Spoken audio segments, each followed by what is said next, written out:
Feudal Japan was a world unlike any other, a complex society ruled not only by emperors and shoguns but also by strict social codes, honor-bound warriors, and the persistent rhythms of daily life shaped by centuries of tradition.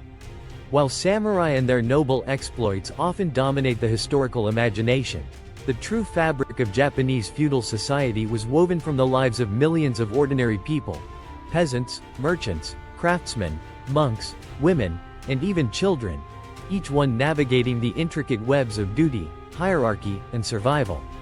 A single day in this world offers us a vivid window into a past both distant and surprisingly relatable, filled with rich rituals, communal customs, and a worldview grounded in the seasons, the family, and the ever-present awareness of one's place in the social order. Welcome to History Facts and Mysteries, your gateway into the untold, the fascinating, and the immersive stories from the past. If you love diving deep into human history and walking in the shoes of those who lived centuries before us, make sure to subscribe and join our growing community. We bring history alive with every video, exploring not just the events but the lives behind them. Let's begin our journey into a single day in the life of a feudal Japanese citizen. By the end of this episode, you'll have traveled back hundreds of years to walk the dusty paths of a samurai-era village, witnessing the quiet routines and unexpected challenges of life in one of history's most disciplined societies. The morning sun rises slowly over a quiet rural village nestled among the mist-covered hills of central Honshu.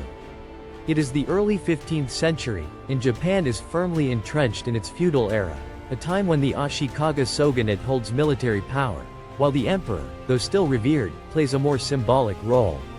The village, home to roughly 300 people, is surrounded by rice paddies and carefully tended plots of vegetables and herbs. Thatched roof houses built from timber, bamboo, and clay-lined narrow dirt pathways.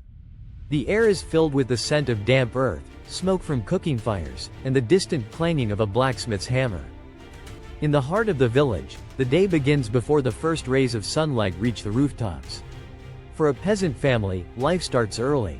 The mother rises first, usually around 4 a.m., to stoke the fire and prepare breakfast. A simple meal of rice, miso soup, and pickled vegetables awaits the family. If it's a good day, there might be a few small fish caught in the river the evening before, dried and grilled over the hearth. The kitchen is dimly lit, and the only sounds are the crackling of firewood and the quiet shuffling of straw sandals on the floor. Her husband, a rice farmer, wakes soon after and begins preparing for the day's labor. He dresses in a rough cotton kimono, tied at the waist with a hemp rope, and places a wide straw hat on his head to shield against the sun. He gathers his tools, an iron hoe, wooden rake, and bamboo baskets, and prepares to make his way to the fields. His children, if old enough, will help him in the paddies. Boys as young as 6 or 7 begin learning the work that will sustain them for life, planting rice seedlings by hand and helping to maintain the intricate irrigation systems that are vital for the region's agriculture. Meanwhile, the mother continues her tasks at home.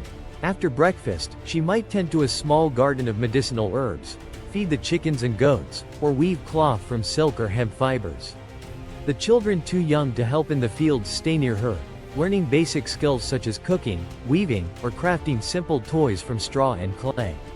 Education for peasants is informal and entirely practical, passed down orally through generations.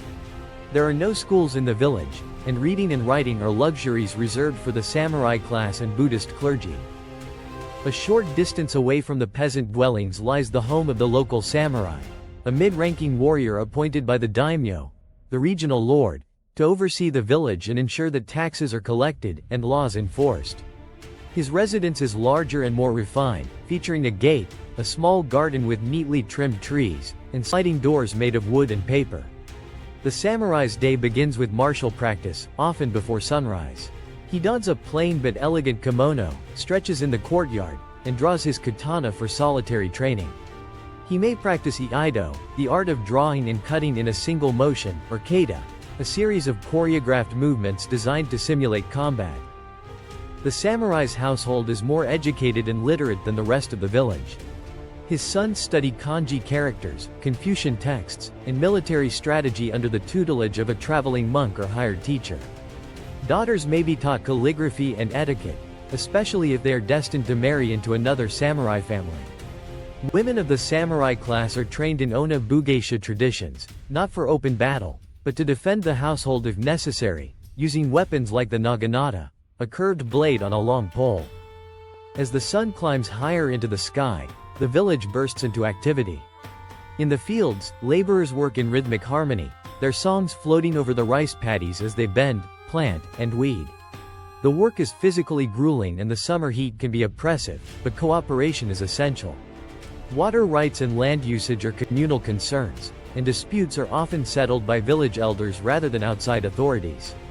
Every drop of irrigation is carefully managed, with wooden gates and bamboo channels directing the flow from mountain springs into terraced paddies. In the artisan quarter, skilled workers are already busy. The blacksmith sharpens tools and repairs farm equipment, while a potter shapes new clay vessels by hand, spinning the wheel with a foot pedal. Nearby, a carpenter cuts lumber from freshly felled cypress trees, using tools passed down through generations. Artisans in feudal Japan are respected but tightly bound to their craft. Their social status is below that of samurai but above peasants. The local temple bell rings out, a deep and sonorous tone that echoes through the hills. Monks in saffron robes begin their midday chants, and a few villagers pause their work to offer silent prayers or leave simple offerings at the temple gate, bowls of rice, coins, or small tokens made of folded paper. Religion is deeply interwoven into daily life, and most people follow a blend of Shinto and Buddhist beliefs. As midday arrives, families take a break from their labor to eat. Lunch is modest, often leftovers from breakfast with perhaps an added portion of barley or millet. In better times, miso paste might be stirred into the soup, or a handful of wild mushrooms could be added to the rice. Meals are eaten quickly and with minimal ceremony. In the samurai household, lunch may be accompanied by tea, and the conversation is more formal, reflecting the disciplined ethos of the warrior class. By early afternoon, the pace slows slightly, but work continues. Peasants return to the fields to repair embankments, check for pests, and prepare plots for the next planting. In the workshops, apprentices sweep the floors and stoke fires for kilns or forges. Children might help gather firewood or carry water from the communal well, balancing buckets on bamboo poles slung over their shoulders. It's a world of constant motion, where every person contributes to the survival of the group. As the sun begins its slow descent behind the mountains, the village once again shifts gears. Children return home, weary from chores but often laughing and chasing each other through the dusty lanes. The family gathers for dinner, a meal slightly more substantial than earlier in the day. If the harvest has been good, there may be a bit of tofu or a serving of noodles. Meals are served in lacquered bowls, and it is customary to eat in silence, showing gratitude for the food and the labor that made it possible. Back in the samurai household, the evening brings time for writing, reflection, and sometimes storytelling. Lanterns are lit, casting a soft glow through the paper walls. Poetry is recited, and calligraphy brushes are dipped in ink as fathers teach their sons the art of refined expression. In more politically active homes, news from the Shogunate or regional Daimyo may be discussed, often brought by a messenger or courier from the nearby castle town. These conversations, while seemingly domestic, are integral to the preservation of power, as alliances and rivalries are constantly shifting. Temples and shrines become quieter as night falls, though monks often remain awake for evening meditation. The sound of wind in the bamboo groves, the chirping of insects, and the distant bark of a village dog mark the passage of time. Most people retire early, as oil lamps and candles are expensive and precious. Sleep is taken on tatami mats or straw-filled futons, under simple cotton blankets. As the last embers of twilight fade and the stars begin to shimmer in the velvet sky, the rhythm of feudal Japan does not entirely stop, it merely softens. The village, now cloaked in darkness, remains quietly alive with domestic murmurs and flickering lantern light. While most people retreat to the safety of their homes, some activities continue into the evening. The elderly sit together telling stories, often recounting the deeds of long-dead heroes or eerie tales of yokai, spirits and monsters said to dwell in forests, rivers, and mountain paths. These stories are more than just entertainment, they serve as moral lessons, cultural preservation, and spiritual warnings. In a world where superstition and spirituality are deeply intertwined, folklore plays a vital role in shaping the behavior and beliefs of even the most practical farmers. Justice in feudal Japan is swift and often brutal, guided not by universal laws but by the authority of the local samurai or the daimyo's court. For commoners, the consequences of even minor infractions can be severe. Stealing rice, for instance, may result in public whipping, dismemberment, or even execution, depending on the local customs. Trials as we know them in the modern world are rare. Confession, often extracted under duress or torture, is seen as the surest path to punishment. In some regions, oaths are taken at Shinto shrines, and perjury is believed to incur divine wrath. Samurai, on the other hand, are judged by their peers and often held to even stricter standards.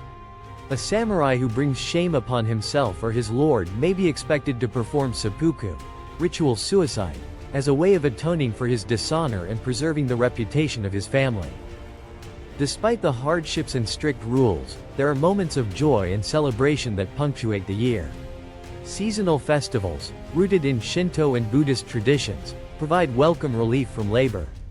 In spring, Hanami, the viewing of cherry blossoms, draws people from across social classes into parks and temple gardens, where they picnic beneath blooming sakura trees. Summer brings Obon, the festival of the dead, during which families light lanterns to guide the spirits of ancestors home. Autumn harvest festivals offer gratitude for the bounty of rice, with singing, dancing, and performances of no or kabuki theater, often sponsored by local patrons.